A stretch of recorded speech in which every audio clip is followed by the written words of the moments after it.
তোমরা কি একটা জিনিস লক্ষ্য করছো যে আমি যে গানটা শুনি এই গানটা আমার কোন জায়গায় নাড়া দেয় জানো? যে হাদিস শরীফে আমাদের ক্লিয়ার করে নাই। যেমন মনে করো হাদিস শরীফের মধ্যে আইছে ছেলে মাকে চিনবে না, মা ছেলেকে চিনবে না, স্বামী স্ত্রীকে চিনবে না, নাতি দাদারে চিনবে না, দাদা নাতিকে চিনবে না, এই যে কথাগুলো না। কিন্তু মানুষে ভাবতেছে মৃত্যুর পরে হাসরের দিন কেউ কাউকে চিনবে না। বর্তমানে যে মানুষ পৃথিবীতে বেঁচে আছে, তাই না? এখন এই বেঁচে থাকাকালীন সন্তান মাকে দেখতে পারে না, মার সাথে বাবার ভালো সম্পর্ক থাকে না, লোভ লালসার কারণে স্বামী স্ত্রীকে ত্যাগ করে বা স্ত্রী স্বামীকে ত্যাগ করে, কেউ কাউকে চিনে না। আসলে যে বিষয়গুলা এগুলা কোথায়? এগুলা হাসরের ময়দানে। মৃত্যুর পরে হাসর হবে, হাসরের মধ্যে কেউ কাউকে চিনবে না। এখন মৃত্যুর পরে কিন্তু মানুষে হাসরে আইসা গেছে এই খবর কারো নাই। বাস্তবত পেপার খুললে বা আমাদের গ্রামের আশেপাশে বা কোথাও যদি আমরা লক্ষ্য করি, ছেলে মারে মারে ফেলেছে বা স্বামী স্ত্রীর মারে ফেলেছে বা দাদায় এক নাতির একটা কিছু বেশি দিছে, আরেক নাতি আইসা দাদার মাথা ফাটাই দিছে। যদি চিনতো তাহলে কেটে করত? তাহলে হাসরটা কোথায়? যে গানের মধ্যে যে একটা কথা বলছে, ভাই বন্ধু আত্মীয় স্বজন, কি বলতেছে? কেউ কারো না, তারা কেউ নরে আপন। কইছে গানের ভাষা কথাটা বলছে একটু আগে, যে ভাই বন্ধু আত্মীয় স্বজন কেউ আপন নয়। এই কথাটা আমার ভিতরে বেশি ধাক্কা লাগে।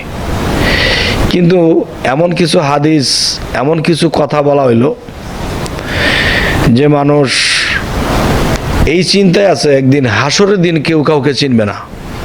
কিন্তু তুমি আছো কোথায়? হাসরে আছো। হাসর শব্দের অর্থ কি? মরুভূমি, বালু মাঠ আর বালু মাঠ। 2000-3000 বছর আগে যেখানে বসে আজকে ভিডিও রেকর্ডিং করা হচ্ছে, এখানে বালুচর আর বালুচর ছিল। এখানে আমরা জন্ম নিলাম, আর এখানে জন্ম নেওয়ার পর স্বার্থের জন্যে কেউ কাউকে চিনে না, কেউ কাউকে ভালোবাসে না। তাহলে আমার কথা হলো, যে হাদিসগুলা মানুষদেরকে যেই শিক্ষা দিল যে হাসরের দিন কেউ কাউকে চিনবে না, তাহলে আমি দেখতেছি বর্তমানে স্বার্থের জন্য কেউ কাউকে চিনে না। তাহলে হাসরটা কোথায়? হাসরের মাঠটা কোথায়? যদি বলি মৃত্যুর পরে আপনি আবার জীবিত হইয়া এসেছেন, এই খবর কারো নাই। তাহলে আবার মৃত্যুর পরে আসবে, সে বলবে আবার হাসরের দিন বিচার হবে। আবার সে মৃত্যুর পরে আবার আসবে, আবার বলবে হাসরের দিন বিচার হবে। এই হাসর তাদের জন্য আর কোনোদিনও শেষ হবে না। তারা মৃত্যুবরণ করতেছে, মৃত্যুর পরে আবার আসতেছে, আবার বলতেছে হাসরে যাব। তাহলে এই ট্রিক্স কেউ ধরতে পারতেছে না। কেন? একটা মানুষ যখন ঘুমন্ত অবস্থায় থাকে, তখন তার যখন ঘুমের মধ্যে সে যে মৃত্যুবরণ ছিল, সে যে কোথায় ছিল সে জানে না। আবার যখন জাগ্রত হলো, তখন আবার সে দুনিয়া দুনিয়া করতেছে, আবার দুনিয়াতে হানাহানি মারামারি ভেজাল, সংসারের ভেজাল, এইটা সেটা, অনেক যুদ্ধ করার পরে আবার মরলো, মৃত্যুর পরে আবার জীবিত হইল, আবার সে একই কথা বলতেছে। তাহলে তাদের হাসর শেষ হচ্ছে না। পৃথিবীতে সাধক যারা, এই সাধকরা সাধনার দ্বারা আল্লাহর ভেদ রহস্য সব কিছু তাদের জানা হয়ে গেছে। এখন তারা চুপ নীরব। যে আমাদের চাচা গুরু জালালউদ্দিন খাঁ তিনি একটা কথা বলছে, শিয়াল কুকুরে করে কলরব, আউলিয়ারা রয় নীরব। পৃথিবীতে যারা কামেল অলিয়া আউলিয়া তারা এক জায়গায় চুপ, খাওয়ার চিন্তাও করে না, কে বকা দিল এটাও চিন্তা করে না। তার চিন্তা সে বেশি দিন পৃথিবীতে থাকবে না, সে নাটক তার বুঝ হয়ে গেছে, সে পৃথিবীর নাট্যমঞ্চের মধ্যে আছে, যার যেরকম অভিনয় এরকমই সে একদিন পাবে। আর সে এটাও দেখতে পাচ্ছে হাসরের দিন কেউ কাউকে চিনবে না। দেখেন হাদিস শরীফগুলো ক্লিয়ার করে নাই, আর এই ক্লিয়ারগুলো করার জন্য আজকের এই আলোচনা। যেমন হাদিস শরীফে বলতেছে, মানুষ যখন সমস্ত পাপের সীমা শেষ করবে তখন দোজখীদেরকে যখন দোজখে নিক্ষেপ করবে, তখন কুকুর, বিড়াল, গরু, ছাগল এগুলো বানাইয়া তারা হাসরের মাঝে উঠবে। তখন কেউ কাউকে চিনবে না।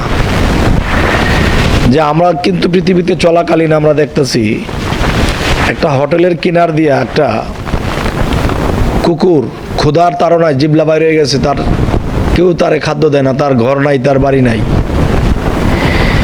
সে ক্ষুধার তাড়নায় হোটেলের পুরীর দিকে তাকায় আছে, খাবারের দিকে তাকায় আছে। হোটেলের মালিক কি করলো, একটু গরম পানি লইয়া সেটা দিয়ে দিল, কেউ কেউ কেউ কেউ। তাহলে সে কে? সে আজকে কুকুর কেন? সে পৃথিবীতে যখন ছিল তখন কুকুরের স্বভাব ছিল তার, তার কর্মফলে আজকে সে কুকুর হয়ে পৃথিবীতে আসছে। এখন তার ঘর নাই, বাড়ি নাই, শীতের মধ্যে হু হু করে কান্দে ঘরের উঠানে, হে আল্লাহ কি ভুল করছি, কি ভুল করছি, আজকে এই পশুর জন্ম দিছ। আমার গৃহস্থে কি সুন্দর খাওয়া দাওয়া করার পর তারা আরাম করে ঘুমাইতেছে, তারা ভালো মন্দ খাওয়া দাওয়া করছে, লেপ্ত সুখ দিয়ে তারা ঘুমাইতেছে, আজকে সারাদিন খাবার পাই নাই, আজকে শীতে মরতেছি, আমাদেরকে দেখার কেউ নাই, কি ভুল করছিলাম গো আল্লাহ, আবার তুমি আমাদেরকে মানব জন্মে দাও, এই ভুল আর করব না। তাহলে যারা ওই পশু জন্মে যাওয়ার পরে হাহাকার করতেছে, আমাদেরকে আবার মানব জন্ম দেওয়া হোক, আমরা আর ভুল করব না, তোমার ইবাদত করব। তাহলে হাসরের দিন কেউ যে কাউকে চিনবে না। একটা কুকুর যখন গাড়ির চাক্কার তলে পড়ার পরে তার পাও দুইটা ঝুলতেছে, কোনো মানুষও তাকে হেল্প করে না। অন্য কোনো কুকুর দেখতেছে তার পাও দুইটা ঝুলতেছে, কুকুর এই দৃশ্য দেখার পরে তার ডেঙ্গা চলে গেল, তাকে হেল্প করবে কিভাবে? তার কি হাত পা আছে? তার কি বাড়িঘর আছে? তার কি মেডিকেল আছে? নাই, তারাই জাহান্নামী। আর হাদিস শরীফে উল্লেখ এতটুকু করছে যে দোজখীদেরকে দোজখে নিক্ষেপ করা হবে পশু বানাইয়া। তাহলে আমরা কি দোজখ দেখতে পাচ্ছি না? একটা কুকুর গরমে পানির পিপাসায় ক্ষুধায় সে কাতরের মতো ঘুরতেছে, জিবলা বার করে দিছে, কখনো পানির মধ্যে লাফ দিয়ে পড়ে গরমে। তার কি এসি আছে? তার কি ফ্যান আছে? তার কি খাদ্য আছে? তাকে সেবা করার কেউ আছে? নাই। তাহলে এক কুকুর আরেক কুকুরকে ডেঙ্গা চলে যাইতেছে, কিন্তু একটা মানুষ যদি অ্যাক্সিডেন্ট হয়ে পড়ে থাকে তখন আরেকজন মানুষ তাকে হেল্প করবে, তার বাড়ি পর্যন্ত পৌঁছাও কিংবা মেডিকেল পর্যন্ত পৌঁছাও। কিন্তু এক কুকুর আরেক কুকুর এটা করতে পারে না, কারণ সে যদি চায়ও তাকে হেল্প করবে পারবে না। একটা মানুষ আরেকটা মানুষকে হেল্প করবে, কিন্তু এই মানুষটাও কিন্তু দেখা যায় এই মানুষটা তাকে পৌঁছায় দেওয়া পর্যন্তই শেষ, এর বেশি করবে না। যতটুকু করলো তবুও মানব জীবনটা একটা বেহেশত, শান্তিময়। মানব জীবনটাই বেহেশতময়।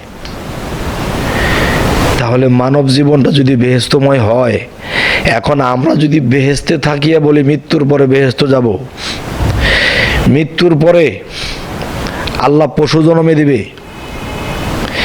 তাহলে আমরা কিন্তু এই অনুসারে দোজখ দেখতে পাচ্ছি। পৃথিবীতে অনেক মানুষ, অনেক ধনী লোক, তারা এসি গাড়ি দিয়ে চলে, ঘরের মধ্যে এসি।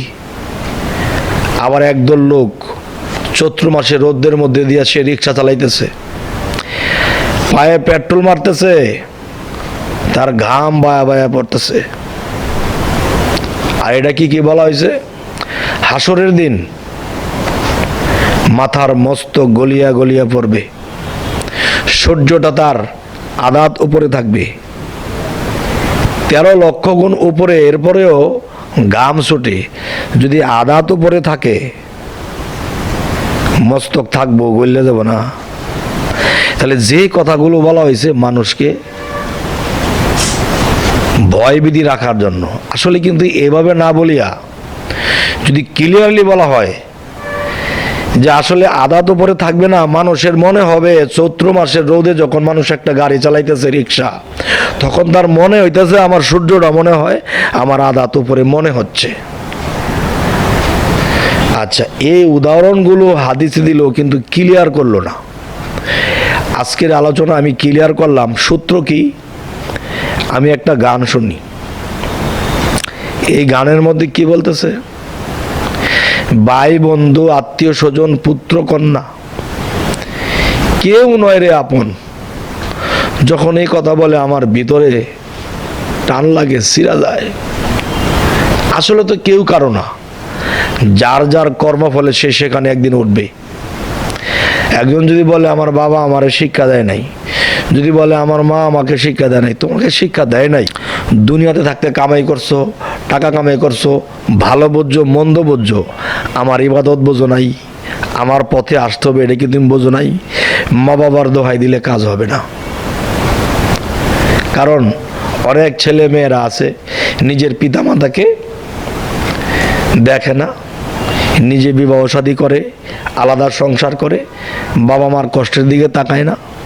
তখন তুমি তোমার সুখটা বুঝছো, তো তোমার বাবা মা যে তোমাকে ছোটবেলা লাললো পাললো খাওয়াইলো,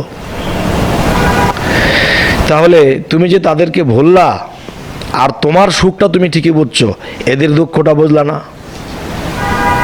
তাহলে আল্লাহকে কখনোই ঠেকানো যাবে না, একটার পর একটা পয়েন্ট দাঁড়াবে। তাহলে আজকের এই আলোচনাগুলো করার উদ্দেশ্য এটাই যে মানুষ হাসরেই জন্ম নেয়, হাসরেই মৃত্যুবরণ করে, এখানেই জন্ম হয়, এখানেই মৃত্যুবরণ করে। যেই পানিতে মানুষের সৃষ্টি হয়, হাদিস শরীফে এটাও বলা হয়েছে যে বীর্য আকারে বৃষ্টি হবে, সেখান থেকে মানুষ গজায় উঠবে। মা যদি জমিন হয়, পিতা যদি বীজ হয়, তাহলে এই বীজ রোপণ করা হয়েছিল, তখন মানুষ গেজাইয়া উঠছে না, জীবিত হয়েছে না। দল এটা বোঝে না, হাদিস লেখা দিছে। মানুষে বুঝলে বুঝুক, না বুঝলে না বুঝুক, পাইছে সুযোগ। আন্তাজি কথা কইছে, মানুষ পথভ্রষ্টই রয়েছে। তখন এই খেসারতগুলা সে হাদিসওয়ালাদের দিতে হবে। আমি 101টা প্রমাণ দেব এই পৃথিবীতে যে মানুষ মৃত্যুর পরে পৃথিবীতে আবার জন্ম হয়। কোরআন, যদি কোরআনে যাই, কোরআন দিয়ে আমি এই প্রমাণ দেব ইনশাআল্লাহ। যদি হাদিসে যাই, প্রমাণ দেব। প্রমাণ যদি দিতে না পারি, তখন আপনাদের যা খুশি তা করবেন, আমি তা মাথা পেতে নেব। কিন্তু মানুষ পৃথিবীতেই মরে, পৃথিবীতেই জন্ম নেয়। যেই ব্যক্তি মরল সেই ব্যক্তি জন্ম নিচ্ছে, কিন্তু চর্মচোখে দেখা যায় না, যা আত্মচক্ষু বা দিব্য চক্ষু দ্বারা দেখে নিতে হয়। অবশ্যই আমি বলছি নির্ভয়, আসুন আপনাদের সাথে এই বিষয়ে আলোচনা হবে, আমি প্রমাণ সহকারে দেব। যদি আমার প্রমাণ দেওয়ার পরেও যদি কেউ বলে যে না এই প্রমাণটা মানি না, তাহলে কোরআন অনুসারে ওই ব্যক্তি কাফের হবে। যদি কেউ কাফের হইতে চান আসেন, যদি কেউ প্রকৃত জ্ঞানী হইতে চান, এই কথাগুলো বুঝতে চান আসেন, ইনশাল্লাহ আমি এগুলার ফায়সালা দেব ইনশাল্লাহ। সকলেই ভালো থাকবেন। আল্লাহ হাফিজ।